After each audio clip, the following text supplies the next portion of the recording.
Hi friends, welcome to சாந்தி இல்லம். எல்லோரும் எப்படி இருக்கீங்க?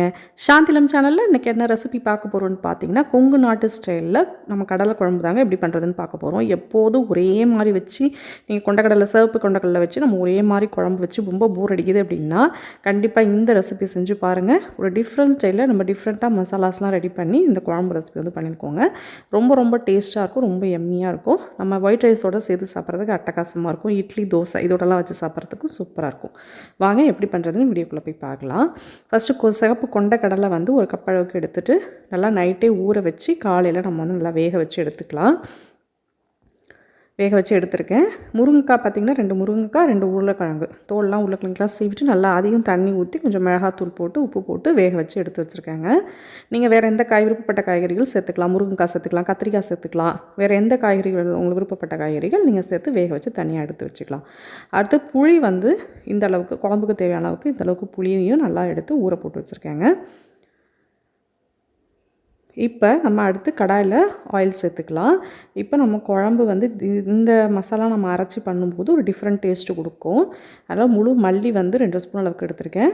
ஜீரகம் வந்து 1 ஸ்பூன் அளவுக்கு, மிளகு வந்து 1 ஸ்பூன் அளவுக்கு, வெந்தயம் வந்து ஒரு 1/4 ஸ்பூன் அளவுக்கு, காரத்துக்கு வந்து ஒரு 4-5 மிளகாய் வற்றல் சேர்த்துருக்கேன். நம்ம குழம்பு மிளகாத்தூளை ஆட் பண்ணுவோம். ஸோ நீங்கள் காரம் கம்மியாக வேணும்னா கம்மியாக கூட போட்டுக்கோங்க. ஆனால் மிளகாய் வற்றல் போட்டு செய்யும்போது, நம்ம வறுத்து இதெல்லாம் செய்யும்போது நல்லா வாசமாக இருக்கும், நல்லா டேஸ்ட்டாகவும் இருக்கும். ஸோ எல்லாத்தையும் நல்லா வந்து வறுத்துட்டேன். நல்லா பச்சை வாசம் போகிற அளவுக்கு நல்லா வறுத்தாச்சு. தனியாக ஒரு பிளேட்டுக்கு மாற்றிக்கலாங்க. இப்போ கடாயில் கொஞ்சமாக ஆயில் சேர்த்துக்கோங்க. சின்ன வெங்காயம் இதுக்கு சேர்த்துக்கிட்டிங்கன்னா ரொம்ப நல்லாயிருக்கும். அப்படி சின்ன வெங்காயம் இல்லாத பட்சத்துக்கு நம்ம பெரிய வெங்காயத்தில் ஒரு 2 வெங்காயம் வந்து கட் பண்ணிக்கலாங்க. பூண்டு வந்து ஒரு 5லேருந்து 6 பூண்டு பற்கள் சேர்த்துருக்கேன். சின்ன வெங்காயம் சேர்த்து செய்யும்போது தான் அந்த குழம்புக்கே நல்லா ஒரு டிஃப்ரெண்ட் டேஸ்ட் கொடுக்கும். அதனால் நான் சின்ன வெங்காயமே ஒரு 100லேருந்து நீங்கள் நல்லா 200 கிராம் அளவு கூட சேர்த்துக்கலாம். நம்மளால் எவ்வளோ சின்ன வெங்காயம் உரிக்க முடியுமோ அந்தளவுக்கு உரிச்சிட்டு நல்லா அதே மாதிரி ஆயிலில் நல்லா இப்போ வந்து பூண்டையும் வெங்காயத்தையும் நல்லா வந்து வதக்கி விட்டாச்சுங்க. நல்லா கலர் சேஞ்ச் ஆகிற அளவுக்கு நல்லா வதக்கிட்டேன். இப்போ தக்காளி வந்து இதுக்கு 2 தக்காளி வந்து ஆட் பண்ணிப்பேன். நம்ம புளி சேர்க்க போகிறோம், அதனால் தக்காளி வந்து 2 தக்காளி தான் ஆட் பண்ணியிருக்கேன். ஸோ எல்லாத்தையும் நல்லா வந்து வதக்கி விட்டுக்கோங்க. நல்லா தக்காளியும் நல்லா வதங்கட்டும்.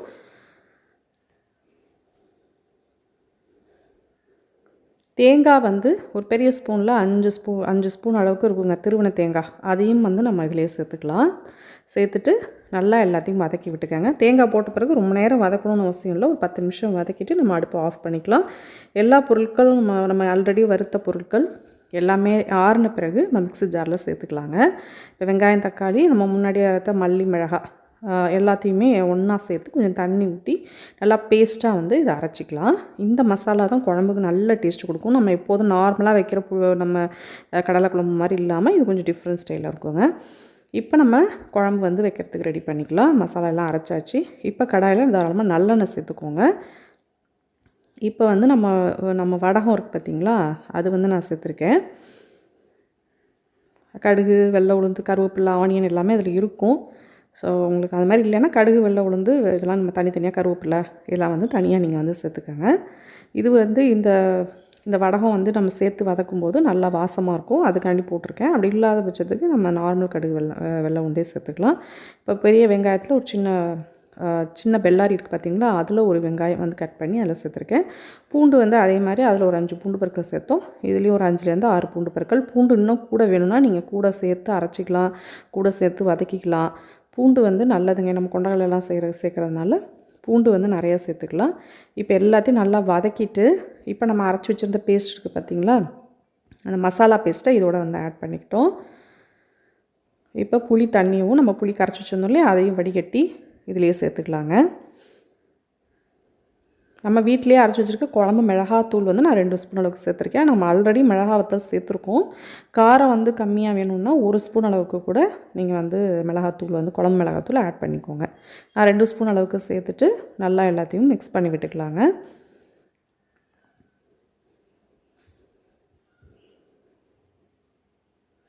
தண்ணி பார்த்துக்கோங்க, நம்ம புளியெல்லாம் ஊற்றிருக்கோம். புளிப்பு பார்த்துட்டு குழம்புக்கு தேவையான அளவுக்கு தண்ணி வந்து ஆட் பண்ணிக்கலாம். இது டேஸ்ட் வந்து ரொம்ப சூப்பராக இருக்குங்க. ஸோ கண்டிப்பாக அந்த ரெசிபி ட்ரை பண்ணி பாருங்கள். இப்போ குழம்புக்கு தேவையான அளவுக்கு உப்பு சேர்த்துக்கிட்டேன். இப்போ வந்து நல்லா ஒரு கொதிச்சிருச்சு. அது நம்ம போட்ட மசாலா வாசலாம் கொஞ்சம் போகிற அளவுக்கு ஒரு கொதிச்சதுக்கப்புறமா நம்ம எல்லா பொருளும் வேக வச்சு வச்சுருக்கோம் இல்லைங்களா, கொண்டக்கடலை, அப்புறம் முருங்கைக்காய், உருளைக்கிழங்கு எல்லாத்தையும் இப்போ வந்து நம்ம இதிலேயே சேர்த்துக்கலாங்க. நம்ம வேக வச்ச தண்ணியோடையே நம்ம வந்து சேர்த்துக்கலாம். சேர்த்து எல்லாத்தையும் நல்லா மிக்ஸ் பண்ணி விட்டுக்கலாம். உங்களுக்கு எந்தெந்த காய் விருப்பப்பட்ட காய்கறிகள் கூட நம்ம வந்து சேர்த்துக்கலாங்க. எல்லாத்தையும் நல்லா ஒரு மூடி போட்டு ஒரு 5 மினிட்ஸ் நல்லா கொதிச்சிருச்சு. நல்லா தளதளன்னு குழம்பு கொதிச்சிருச்சு. அதுக்கு பிறகு நம்ம அடுப்பை சிம்மில் வச்சுக்கலாம். மேலெல்லாம் எண்ணெய் சேர்க்கணும்னு அவசியம் இல்லை. ஆல்ரெடி நம்ம நல்லெண்ணெய் தாராளமாக சேர்த்து தான் குழம்பு வச்சுருக்கோம். ஸோ நல்லா வந்து மேலே அதுவே எண்ணெய் பிரிஞ்சு வந்துடும். அடுப்பு கொஞ்சம் நேரம் சிம்மில் வச்சிட்டிங்க அப்படின்னு சொன்னால் சூப்பரான சுவையான ஒரு டிஃப்ரெண்ட் ஸ்டைலில் உங்களுக்கு குழம்பு வந்து தயாராகிடுங்க. நல்லா பாருங்கள், டேஸ்ட்டாக இருக்குது. நம்ம இட்லி, தோசை, சப்பாத்தி இதோடையும் வச்சு சாப்பிட்றதுக்கு நல்லாயிருக்கும். ஒயிட் ரைஸோடு சேர்த்து சாப்பிட்றதுக்கு ஒரு டிஃப்ரெண்ட் டேஸ்ட்டில் இருக்கும். நம்ம நார்மலாக புளிக்குழம்பு நம்ம வைக்கிற மாதிரி இல்லாமல், புளிக்குழம்பு ஸ்டைலில் நம்ம வைப்போம் கொண்டக்கடலை போட்டு வச்சோன்னா, அது மாதிரி இல்லாமல் சின்ன வெங்காயம் இதெல்லாம் சேர்த்துருக்கோம், பூண்டு இதெல்லாம் சேர்த்துருக்கோம் பார்த்திங்களா. அதனால் நல்ல டேஸ்ட்டு சூப்பராக இருக்கும். உடம்புக்கும் ரொம்ப ரொம்ப நல்லது. சின்ன வெங்காயம் நீங்கள் சேர்த்தே பண்ணுங்கள், அது ரொம்ப ரொம்ப உடம்புக்கும் நல்லதுங்க. ஸோ பாருங்கள், நல்ல குழம்பு எண்ணெய் பிரிஞ்சு சூப்பராக ரெடி ஆகிடுச்சு. இது நல்லா சூடான ஒயிட் ரைஸில் அப்படியே போட்டு பிசைஞ்சு சாப்பிட்டோன்னு சொன்னால் அட்டகாசமாக இருக்குங்க. இதுக்கு சைட் டிஷ்ஷாக ஒரு அப்பளம் பொரிச்சு வச்சுட்டு நம்ம சாப்பிட்டா போதும். ஏன்னா இதுலேயே கொண்டக்கடலை எல்லாமே இருக்குது. அதனால் பார்த்திங்கன்னா முருங்கைக்காய், நீங்கள் காய் வேறு ஏதாவது வேணும்னா கூட நம்ம போட்டு செய்யலாங்க. சூப்பரான இந்த ரெசிபியை கண்டிப்பாக செஞ்சு பாருங்கள். நல்லா எண்ணெய் பிரிஞ்சு வந்துருச்சு. இனிமேல் நான் அடுப்பு ஆஃப் பண்ணிவிட்டு நம்ம சாப்பிட ஆரம்பிச்சிட வேண்டியதான்.